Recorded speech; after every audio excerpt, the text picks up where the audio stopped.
Coming up next on the Jeff Crilley Show, you're going to meet the owner of one of the most successful fertility centers in the great state of Texas. His journey just ahead.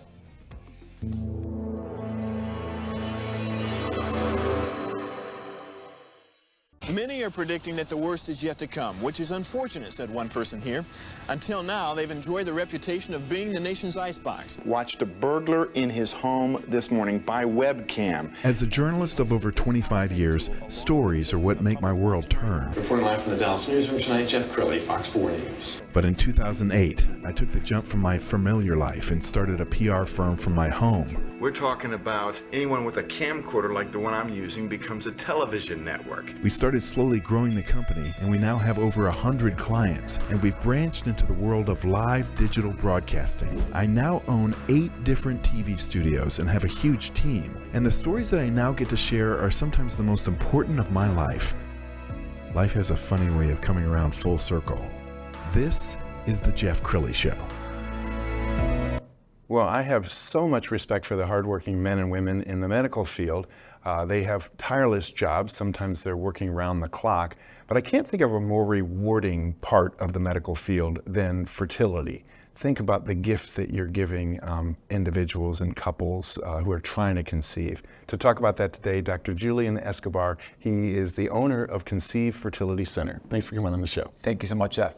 I really appreciate it. Well, you and I were talking just before we went on about this was not always your dream. You didn't want to get into fertility out of medical school. How did this evolve? Very good question. So I always wanted to be a physician, but as a guy, I never met an OBGYN, and so therefore I didn't know anything about fertility. But I was more of a surgeon, and I liked high tech, and I really liked to get to know my patients very well. I didn't want to just take a gallbladder out or an appendix. I wanted that conversation with the patient, and that's what drew me to obstetrics and gynecology. Like at some point, you don't want to get pregnant, then you want to get pregnant. You want to block your tubes, or so you want to make sure they work, and you want to not use contraception or so. So I like that. I like to know my patients very well, and within OBGYN, at the top of it is going to be fertility because it's so individual. And so you have this skill, it's completely man-made because as technology comes along, new options come along. So I figure I'll never be bored, I'll always be challenged. And usually ethics and are way behind. And so technology is always ahead. And it's that comfort. At what point as a society do we feel comfortable with a certain technology and introducing them into the real world? And so if you combine that with the desire to be a parent and how everyone wants to build families differently, you just have never-ending options, so it's never boring. And I can only imagine like the gift of breaking the good news. I mean, what is that like? Does that ever get old?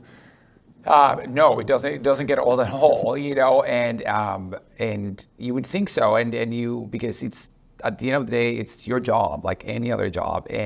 But once you've gotten to know these patients, sometimes they become your friends, and sometimes your friends become your patients, and you didn't even know to a deeper degree their struggle and their journey. And that moment is just incredible. But then it continues. I'm pregnant, and I see my baby, then the pregnancy is continuing, you know, and then I've met my baby, and then I get to meet those children sometimes, and it's just incredible. What is that like when they bring a child to the office? Well, it's crazy because I forget about all the other patients. I run late, but I think it gives everyone hope, and it's even for us, it's odd because you're seeing someone get pregnant, and you're seeing the pregnancy, but there's nothing like realizing I really helped that child come to this world, and that just makes it so it's kind of a little bit surreal until it becomes real, and so we love it. If Dr. Escobar seems familiar to you, it's because he's on the news all the time. I went through dozens and dozens of clips, and here's my favorite. Good morning. In my I Am Up With series, so many of you have actually came to me with the name of social media influencers that deserve a follow, like Dr. Julian Escobar. Now, I've been talking to a special lady that said, you know what, Cleo, go ahead and share my story. She's 37 years old. She's from Arkansas. She just moved to Cedar Hill, and she said this pandemic has just made her slow down. And in that time, she said, you know what, I'm ready to be a mom. And well, she also discovered that she's dealing with some infertility issues, and Dr. Julian Escobar made her feel comfortable to explore her options.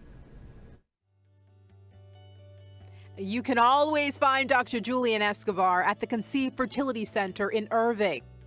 I figured I'd be challenged my entire life, and I love that. And that's the main reason I picked this field. He's definitely got a vibrant personality, and he's trying to normalize what so many families struggle with behind closed doors. He wants women to feel empowered and comfortable to talk about freezing their eggs and issues with infertility.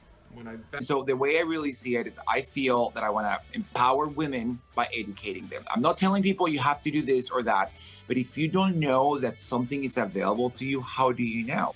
Dr. Escobar shares all the latest technologies to bring life into this world on his social media page. In this video, he's showing his followers what an egg retrieval looks like, explaining the process of IVF. Sometimes the harshest comments come from their own mom saying, but it was so easy for me to get pregnant. What's your problem, you know? And that just isolates people more. So I think having these conversations allow women to kind of step out of their very private aspect of their lives and kind of put it into perspective, take control. But also they're proud to put it out there. I did IVF. Here's my graduation picture. Look at my embryo. This is my journey. Follow my journey. It's amazing. His journey is amazing too. He was born and raised in Colombia and landed in Carrollton, Texas at the age of 12. He found a will and a way to become a physician, and well, he's also the proud father of IVF twins. Yes, they're back there. Valentino and Paloma. For Dr. Escobar, the biggest payoff is simply putting a smile on the faces of families who trust him. What family do you envision? And I want to be that support system that educates them and helps them, see what options they have so they can build that family. Hey, and make sure, as Cleo always mentions, to follow Dr. Julian Escobar on Instagram and social media. Again, thanks, Cleo and Doctor, for getting the conversation started if you haven't had it yet. Wow, what a special piece. That was awesome. I want to talk about the reasons that fertility centers are so busy these days. I'm assuming the age of the mom and even just the global stress pandemic. It's hard to conceive if you're under stress, right? Yeah, it makes it harder and less fun for sure, but also not being able to conceive really stresses you out. And as guys, we don't really think about this, but for women, nowadays there's a push for them to not get pregnant, choose the right partner, work on their careers, become who they want to become, and then go ahead, get married and have babies. But by then their reproductive potential goes down. So you have someone who's put their life together and then biology is cheating them. And so that's a big reason. So it's very frustrating, especially if you're type A and you work hard and you deserve what you work for, and then you cannot have something so basic. And so that creates a lot of stress. And subfertility, that is just normal because of their age. But as you alluded to, we know that semen parameters have changed over the past few decades, which may be due to stress and who knows what else in the environment. So I think nowadays what we have is technologies that can help people who truly have an obstruction to get pregnant, but it's more of a social means to beat nature and biology. So even though you're normal, you're very subnormal to where you were.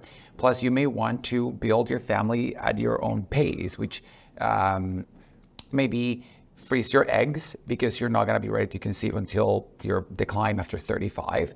Or create embryos with your partner at 38, perhaps have a child, but you want to have a family. Then at 40 is going to be very hard, but you can already create those embryos and use them in the future. You are afraid of not even having the option of termination in a state where it's illegal, and you know that as you get older, your chance of getting pregnant with a child with chromosome abnormalities is higher. You could test these embryos before you ever conceive. And then if you want to have a child of a certain gender, for example, you can test for that. So I think the options are a lot, and it's more like a mixture of biology and your social needs, And is there a difference, Dr. Escobar, for a woman freezing her eggs in her 20s versus her 30s? Yes, ideally in your 20s, there's perfect pregnancy rates. 20 to 35, a little bit of a decline, but not much.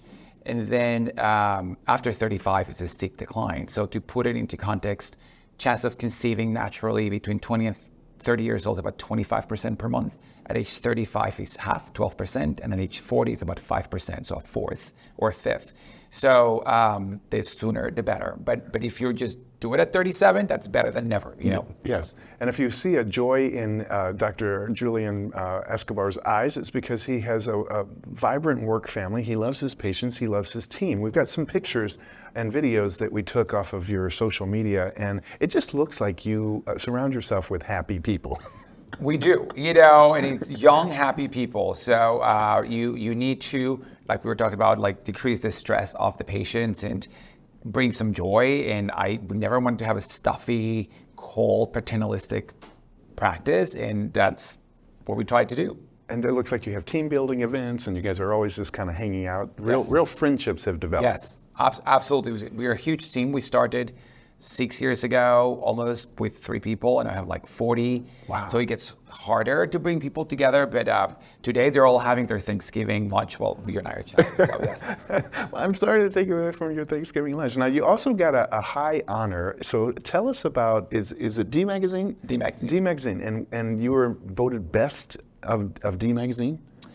Yeah, and so it's very, the cherry on the cake when you have your own colleagues or physicians around the city recognize that you're a doctor that they appreciate and that they're probably comfortable sending their patients to or them going to see you. And so I take care of a lot of other physicians, and it's just a nice recognition to have. That's awesome. Okay, so in the little time we have remaining, if there's a person watching right now who's curious and wants to get in touch, they can go to the website.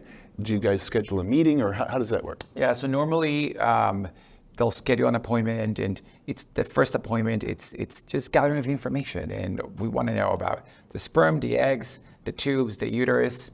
Yeah. Easy. Insurance covers usually these things, and then we develop whatever evaluation we need to do, and then we kind of put it together. And a lot of the time, we can come up with a lot of different treatment ideas or plans, and it's frankly a conversation between us and the patient or the couple to decide which way to move forward. Outstanding. You've been a great guest. We're going to leave with the website, which is conceivefertilitycenter.com. The great Julian Escobar. Thanks for coming on the show. Thank you so much, Jeff. I appreciate it. That's it for now. We'll see you next time.